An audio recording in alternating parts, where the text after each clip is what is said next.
কেঁচো কম্পোস্ট সার বানিয়ে এখন রোল মডেল সাতক্ষীরার শিখারানী। মাসে আয় করছেন লাখ টাকা।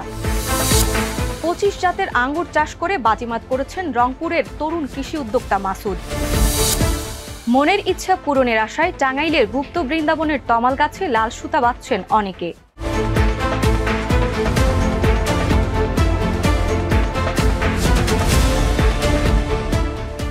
দর্শক, আমন্ত্রণ মাই টিভি গ্রামীণ নিউজে।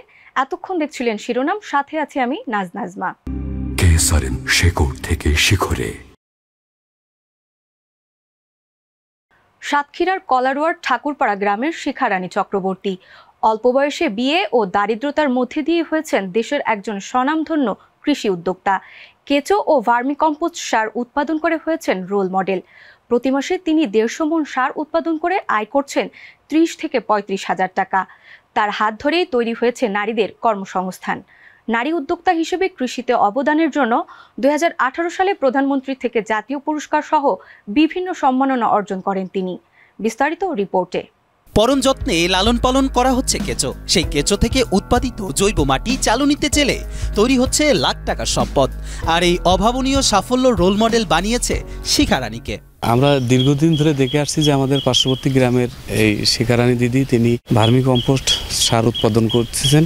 এই কিছু দিয়ে যে সার তৈরি করেন, এই সারটা কিন্তু ফসলের প্রচুর উর্বর ক্ষমতা বাড়ায় এবং এই ফসল কিন্তু মানবদের অনেক উপকারে আসে। এখানে আমরা দেখি যে প্রতিনিয়তই মানুষ তার বাসা থেকে এই সার কিনতে আসে, অনেকেই ঝুঁকছেন। সাতক্ষীরার কলারোয়া উপজেলার জয়নগর ইউনিয়নের ধানদিয়া ঠাকুরপাড়া গ্রামের শিখারানী চক্রবর্তী। আজ তিনি দেশের একজন স্বনামধন্য কৃষি উদ্যোক্তা। তবে তার এই উদ্যোক্তা হওয়ার পেছনে রয়েছে এক দারুণ গল্প। 11 ভাই বোনের সংসারে শিখা ছিলেন অষ্টম। কুসংস্কার ও দারিদ্রতার বর্ষবর্তী হয়ে অল্প বয়সে তার বিয়ে হয়ে যায়। নতুন সংসারে অভাব অনটনে জর্জরিত শিখা নতুন করে বাঁচার স্বপ্ন নিয়ে শুরু করেন ভার্মি ও কেঁচো কম্পোস্ট সার উৎপাদন। আমাদের পরিবারে তখন আমলের একটা কুসংস্কার ছিল যে 12 বছর পার করার সাথে সাথে মেয়েদের আর বাবার বাড়ি রাখা যাবে না, বিয়ে থা দিয়ে পরের বাড়ি দিতে হবে। তা ঘর ফেলাম কি বর ফেলাম ওটা দেখার কোনো পরিবেশ নেই। সেই কুসংস্কার পরিবারেই বিয়ে দিলে তা সে কি আর বলবো, বর্ষার পানি উঠোনে পড়ার আগেই ঘরের ভিতরে পড়ে। ঘরে নারীরা বালিশ চাপা দিয়ে বসে থাকবে, কিন্তু অর্থ উপার্জনের কোনো ধ্যান ধারণা তাদের ভিতরেই নেই। তখন আমার মনে একটা প্রতিজ্ঞা হলো যে আমার কিছু উপার্জন করতে হবে। শুরুর দিকে কৃষকরা জৈব সার ব্যবহারে অনাগ্রহী থাকলেও তিনি কয়েক বছর ধরে বিনামূল্যে সার বিতরণ করে কৃষকদের আগ্রহী করে তুলেছেন।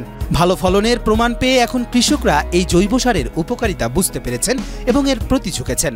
গোপনে গোপনে নিজের জমিতেই ছড়াই দিয়ে আসতাম। এইভাবে ছড়ানোর পরে পাশের কৃষক যখন দেখতো যে আমার ফসলগুলো চকচকি, রোগ মুক্ত, কোনো রোগ বেলায় নেই, তখন অনেক সময় অনেক প্রশ্নের মুখোমুখি হতো যে এই সার ব্যবহার করলে জমির পানি ধারণ ক্ষমতা বেশি হয়, জমি উর্বরতা শক্তি বেশি বৃদ্ধি পায়, জমি ফুরফুরি হয়। ওদিকের কৃষকেরা এইগুলো ব্যবহার করে তারাও আমাদের কাছ থেকে সার নিয়ে যায়। নিয়ে যাওয়ার পরে তারা আমাদের যেটুকুনি বলে যে এই সারের লবণাক্ততা দূর করে। বর্তমানে তিনি প্রতি মাসে 150 মণ কেঁচো ও ভার্মিকম্পোস্ট সার উৎপাদন করছেন। তার খামারে কয়েকজন নারী শ্রমিকের কর্মসংস্থান হয়েছে।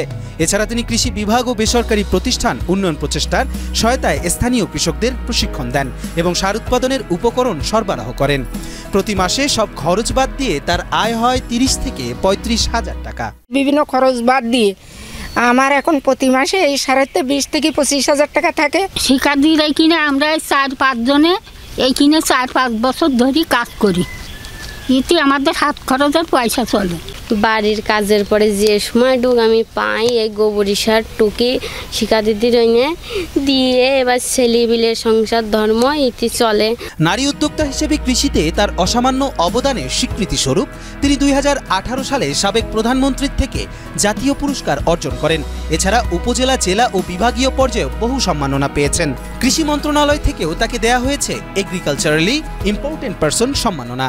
আমি 2018 সালে জাতীয় জয়িতা পুরস্কার পাই। তার আগে আমি 2014 সালে বাংলাদেশের মধ্যে 22 জন EIP পদক পাই। তার মধ্যে আমিও একজন। খুলনা বিভাগীয়ভাবে আমি সেই পদকটা অর্জন করি। শিখারানী শুধু একজন সফল নারী উদ্যোক্তা নন, বরং বাংলাদেশের কৃষিতে নিরাপদ খাদ্য উৎপাদন ও নারী ক্ষমতায়নের অনন্য দৃষ্টান্ত। কবির চৌধুরী, মাই টিভি। রংপুরের পীরগঞ্জের মাসুক তালুকদার বিশেষ মাচা পদ্ধতিতে 25 প্রজাতির মিষ্টি আঙুর চাষ করে দৃষ্টান্ত স্থাপন করেছেন। বিদেশ থেকে আনা 35টি জাতের মধ্যে বাণিজ্যিকভাবে তিনি 25টি চাষ করেছেন। মাত্র 27 শতক জমিতে শুরু করে এবছর পর্যাপ্ত ফলন পেয়ে মুনাফার আশা করছেন তিনি। তার বাগানের সৌন্দর্য ও আঙুরের স্বাদ নিতে প্রতিদিন অনেক দর্শনার্থী ভিড় করছেন। সেই সাথে এই সাফল্যে উৎসাহিত হয়ে এলাকার অনেক কৃষকরা আঙুর চাষে আগ্রহ দেখাচ্ছেন। বিস্তারিত রিপোর্টে। 1 বা 2 প্রকার নয়, 25 প্রকারের আঙুর ঝুলছে গাছে। একসাথে নানা জাতের এই আঙুর চাষ করে রীতিমতো সাড়া ফেলে দিয়েছে মাসুদ তালুকদার। প্রতিনিয়ত দূর দূরান্ত থেকে এই 25 জাতের আঙুর দেখতে ছুটে আসছেন অনেকে। বাইকুনুর, একলো, black magic, VSD, super সোনাকা, Krishna, জ্যোতি এ ধরনের প্রায় 25 জাতের আঙ্গুর এখন আমার এখানে আছে। আমি আঙ্গুরের বাগান দেখছি, আমার আঙ্গুর অনেক পছন্দ, আসলে অনেক সুন্দর। রংপুরের পীরগঞ্জ উপজেলার রামনাথপুর ইউনিয়নের খেজমতপুর তালুকদার পাড়ার তরুণ কৃষি উদ্যোক্তা মাসুদ তালুকদার আঙুর চাষে স্থাপন করেছে অনন্য দৃষ্টান্ত। তার বাগানে চোখ রাখলে দেখা যায় বাঁশ ও প্যারাশুট সুতা দিয়ে তৈরি বিশেষ মাচায় থোকায় থোকায় ঝুলছে লম্বাটে বা গোল আকৃতির হলুদ, বাদামি ও সবুজ রঙের আঙুর, যেগুলো খেতে কোনোটি মিষ্টি, কোনোটি আবার টক মিষ্টি। কি ধরছে এই রং তো দেখিনি, কি যে ধরাটা ধরছে তা সীমের বাইরে অনেক ধরছে। আসলে আমাদের দেশের মাটিতে যে আঙ্গুর হয় এটা আসলে বাস্তব প্রমাণ আমার বন্ধু।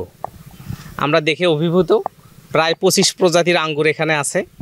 আমরা প্রতিনিয়তই আসি, মাঝে মাঝে আসি এবং গত বছর আঙ্গুর হয়েছিল, আমরা খেয়েছি। চাকরির প্রতি অনাগ্রহ থেকেই প্রথম যাত্রা শুরু হয় মাসুদের। এরপর ধীরে ধীরে বিস্তৃত হতে থাকে তার চাষাবাদ। মাত্র 2 বছর আগে 27 শতক জমিতে রাশিয়ার বাইকুনুন ও একলো, ইটালির ব্ল্যাক ম্যাজিক, ভারতের কৃষ্ণ ও ভিএসসিসি সহ মোট 35 প্রজাতির আঙুর চাষ শুরু করেন তিনি। বর্তমানে তার বাগানে 25টির বেশি জাত নিয়মিত ফলন দিচ্ছে। চাকরির প্রতি কোনো তেমন আকর্ষণ ছিল না। আমি ছোটবেলা থেকেই নিজে কিছু করব, নিজে কিছু গড়বো, এই টাইপের মানুষ আমি। তো এখান থেকেই উদ্যোক্তা হওয়ার পিছনে ছোটা। প্রায় 15 জাতের মালটা, কমলা এবং কাশ্মীরি কেনু, প্রায় 25 জাতের আঙ্গুর এবং সবগুলি আলহামদুলিল্লাহ 100% মিষ্টি আঙ্গুর। গত বছর প্রথম ফলন মিললেও চলতি বছর বাগানে এসেছে পর্যাপ্ত ফল। মে মাসের শেষে বা জুনের প্রথম সপ্তাহেই বাজারজাত করা হবে এসব আঙ্গুর। আগত মৌসুমে ভালো মুনাফার প্রত্যাশা করছেন মাসুদ। তার বাগান এখন পর্যটন আকর্ষণেও পরিণত হয়েছে। প্রতিদিন অনেক মানুষ সেখানে ভিড় করেন আঙুরের ঝুলন্ত থোকাগুলো দেখতে। আঙুর বিদেশি ফল হলেও বাংলাদেশের মাটিতে মিষ্টি ও রসালো আঙ্গুর উৎপাদন সম্ভব, এটাই প্রমাণ করেছে মাসুদ তালুকদার। আশা করতেছি গততে খুব ভালো মিষ্টান্ন ফল ছিল, এবারও খুব ভালো বাম্পার ফলন হবে। হারভেস্ট করলে আমরা বুঝতে পারবো যে কেমন স্বাদ এবং শুধু আঙুর নয়, তার বাগানে রয়েছে আম, আপেল, মাল্টা সহ 25 রকমের দেশি বিদেশি ফল। তার সাফল্যে অনুপ্রাণিত হয়ে অনেক স্থানীয় কৃষক এই আঙুর চাষে আগ্রহ দেখাচ্ছেন এবং মাসুদের কাছ থেকে সংগ্রহ করছেন উন্নত জাতের চারা। বাংলাদেশের শীর্ষ যেগুলো জাত আছে, বাইকুনুর আছে, এটা বাইকুনুর, একলো, black magic, VSD, super সোনাকা, Krishna, জ্যোতি এ ধরনের প্রায় 25 জাতের আঙ্গুর এখন আমার এখানে আছে। মানে আমরা তো কৃষিকাজই করি, এবার এইরকম বাগান করাটাই ভালো, মানে এত লাভবান হবে আর কি। মাসুদ তালুকদারের এই প্রয়াস শুধু ব্যক্তিগত উদ্যোগ নয়, এটি কৃষিতে এক নতুন সম্ভাবনার দ্বার খুলে দিয়েছে।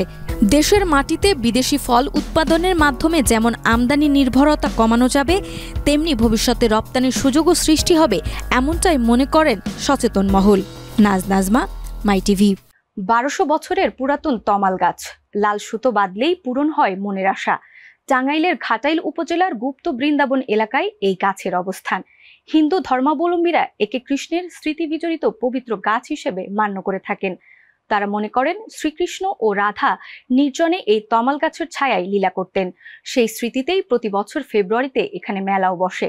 বিস্তারিত রিপোর্টে। গাছের ডালে লাল সুতো বাঁধলেই পূরণ হচ্ছে মনের আশা, তাই তো মনের বাসনা নিয়ে গাছে লাল সুতো বাঁধছেন স্থানীয় সহ ভিনদেশীরা। আমরা শুনছি যে আমি জন্মলগ্ন দেখছি গাছে এরকম, আমার দাদাও দেখছে এরকম, আমার বাবাও দেখছে এরকম। মানে সুতা টুতা বাঁধে বলে মনের বাসনা পূর্ণ হয়। এখানে ইন্ডিয়া থেকে লোক আসে, জায়গায় জায়গায় থেকে লোক আসে সুতা টুতা বাঁধে এইটি করে। এটা 1000 বছরের পুরানো গাছ আর কি। এটা আমরা দেখিনি আঙ্গুর বাপ দাদার আমলের এইরকম। স্থানীয়দের বিশ্বাস এটি শুধু একটি গাছ নয়, বরং মনোবাসনা পূরণের একটি পবিত্র আশ্রয়। এই ঐতিহাসিক গাছটিকে ঘিরে গড়ে উঠেছে এক গভীর সংস্কৃতি ও ধর্মীয় বিশ্বাস। কথিত আছে সনাতন ধর্মে দেবতা শ্রীকৃষ্ণ তার প্রিয় রাধাকে নিয়ে এই নির্জন বনের মাঝে দোল খেলতেন। তাদের গোপন মিলন স্থল হিসাবে স্থানটির নাম করা হয় গুপ্ত বৃন্দাবন। সেই থেকে টাঙ্গাইলের খাটাইল উপজেলায় গুপ্ত বৃন্দাবন হয়ে উঠেছে সকলের আস্থার স্থল।